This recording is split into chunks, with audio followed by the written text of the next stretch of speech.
the collector started with pennies. Or seashells. He could no longer recall. The seashells, indifferent and pre-cultural, washed out of circulation on the shore. No two were alike, as with fingerprints or snowflakes. Yet they conformed to hierarchies of scarcity and value, made a subject for catalogues and lists. That these were also skulls, an assembly of carapaces, opened a first doorway into the morbidity of his love. A penny was not so much money as the DNA of money. Spotting the year and tiny signature under Elizabeth's decapitated neck was the first act of reading the secret inscriptions that underwrote the universe. A child's garden of conspiracy. Putting Elizabeth's head upright in orderly rows was something to do. A sport for bleary afternoons. The shells were more troubling, harder to quantify. Crumbs, evidence of dissolution, of the shell's complicity with stardust.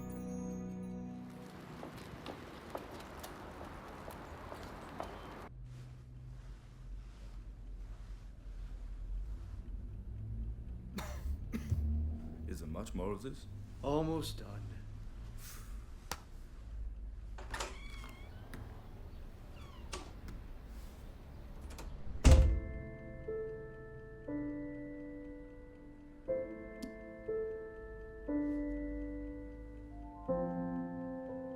One day, while helping his uncle move his personal belongings from one flat to the next, he unearthed a hideous decorative clock from Florida. Several valuable specimens of shell possibly ruined with clumps of glue and glitter. Shells grew, he understood now. They were clocks themselves. They also stank, delivering up not only sounds but odors from elsewhere. He began to associate them with the curls of green, calcified snot he'd accidentally archived beneath his desk. One day his mother offered him the flood of crappy pennies wedged in drawers and overrunning jars everywhere. He capitulated, quit examining the coins for their pedigree, quit yanking them from circulation. They had their pitiful denomination after all. These were his first two ruined collections, early maps of shame. He plunged into the world of football cards, wondering if he was doomed to collect everything in existence. The flashy cards revealed too much, bright emblems, team trademarks smeared everywhere and disguising nothing, the pitiful, needy eyes of dying veterans and no-hope novices. Faked smiles to mortify your glance. The cards were for statistical study. No. For protecting in laminated folders. No, they were only a product, a scam. The Asian shop owner, annoyed that the child did not figure it out sooner and just get his dad to buy the whole carton on one visit instead of slouching around the joint bugging him for weeks. In the end, he wrecked the whole relationship in one resentful, shattering act. A spasm of appropriation and collage involving toy scissors and a bottle of glue. Ground zero for all collections, it seemed, was the glue bottle, the lumps of pearly, translucent white that held the swirling chaos of the world in place. The gluing impulse was especially treacherous when it came to stamp collecting. God, that's an ugly thing. Should I find somewhere for it, though? So your mother tells me you like collecting things? You're like me. Don't encourage him.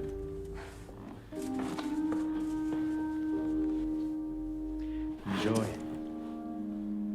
Another precise history to duplicate.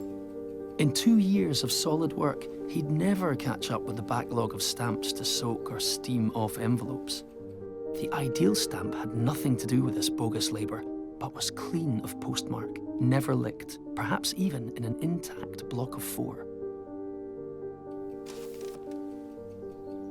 Yet faced with a pristine stamp and its appointed place in an album, a date with destiny, how to keep from just licking the thing and pressing it into place? On a humid day, they licked themselves, self-ruining. So why lose the chance? 30-year-old stamp glue had the titillating savour of an old wine uncorked. Maybe the only thing you collected, after all, was glue itself. Drugs and music made another set of twins.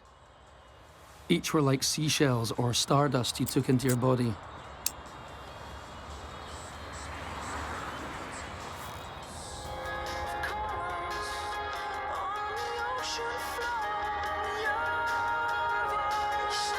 Living in the city, locked in pavement to the sea, the drugs and the music were his first chance to import nature beyond his own boundaries. They made tidy analogues for sex or the forest, possibly more satisfying than any wider exploration would ever be, certainly safer.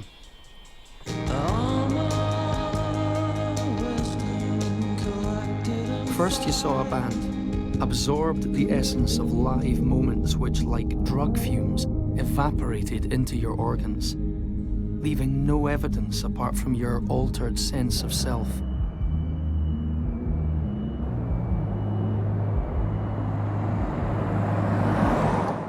Then you collected their albums, all the B-sides and rarities. In drugs, he dabbled, a ready tourist, stopping nowhere but gathering sample flavours like stamps in a passport. Quaalude, mescaline, Amsterdam hash. His music collection, on the other hand, was a plummet into addiction. He'd boarded a carousel of pure and infinite dissatisfaction. He rarely listened to a song in its entirety, perpetually upping the dose with a junkie's agitation. The connoisseur soon learned every song had versions which raised the stakes.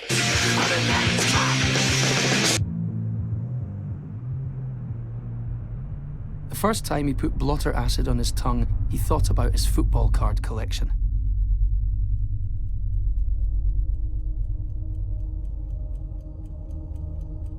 He thought, I had so many different players, but they were all me. The whole team. Keeper, defender, midfielder, striker. Even the manager up in arms inside the dugout. Hey, what's he trying to say to me? If I'm him, why don't I understand the signals? If I am my own collection, why am I scattered outside of my body? If that's my favourite band, why don't I enjoy any of their albums? Somebody started a band. 3 guys, a girl in a basement space, a sea of amplifier wires and a concrete zone cleared in the clutter of abandoned family stuff, including, you couldn't help notice, a pile of rotting stamp albums.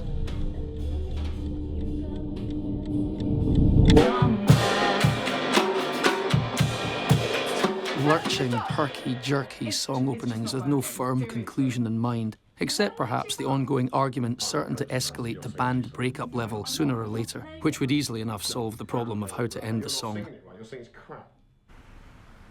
Somebody else renovated a 2-storey house in Spitalfields to make an indoor marijuana factory.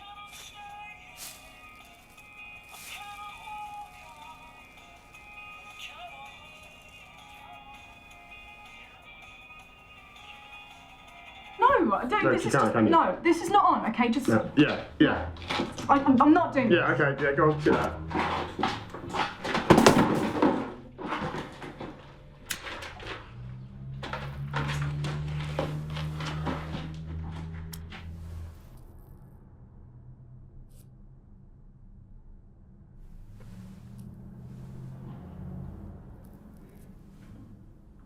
One day he drove down to Devon, high on mushrooms and music.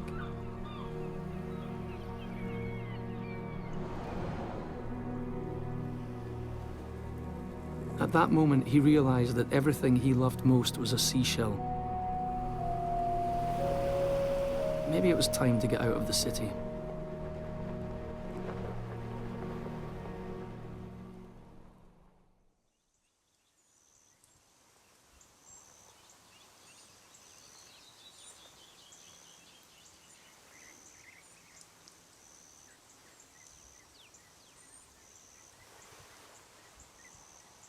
Now he was a bird watcher.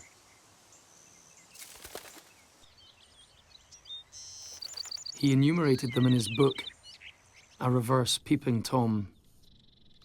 Sparrow, wren, cardinal, crow.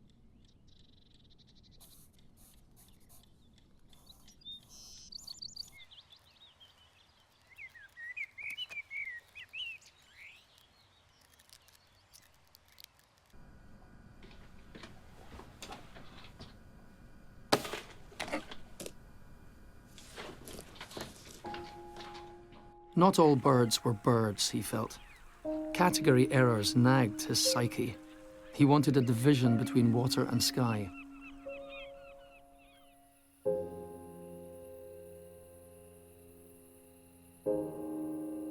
He hadn't glued anything in years.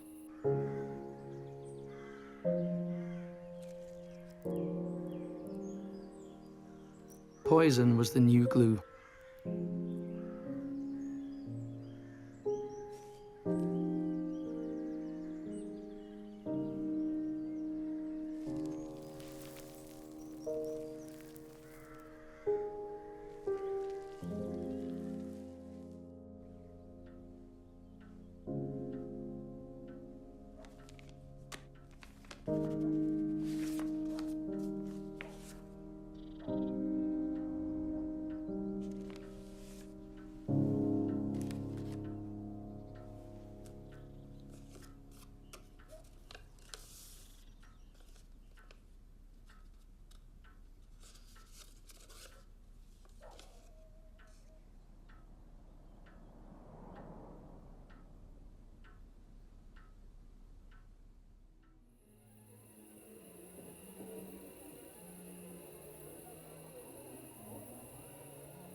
So what do you think of my collection then?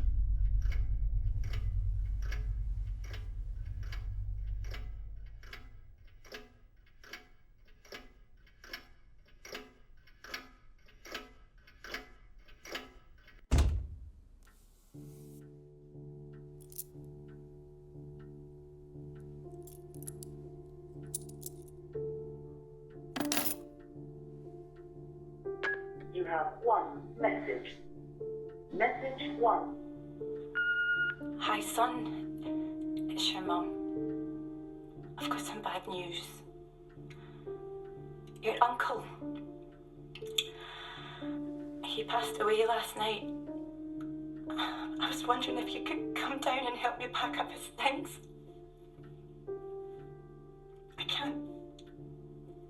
I just can't bring myself to go back there.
He wondered if all the cigarettes in circulation resembled pennies, whether their point of origin and date of issue could be ascertained by examining microscopic serial number imprints. He began to consider the possibility of a cigarette collection mounted into embossed cardboard holders, as with his lost penny collection. Such a collection would, of course, be destined, like all others, for failure. The truth was, he needed to quit smoking, clean the house, scoop up the pennies everywhere.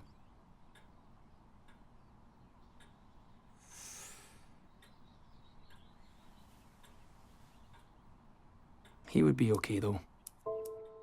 The universe was the glue that held him together.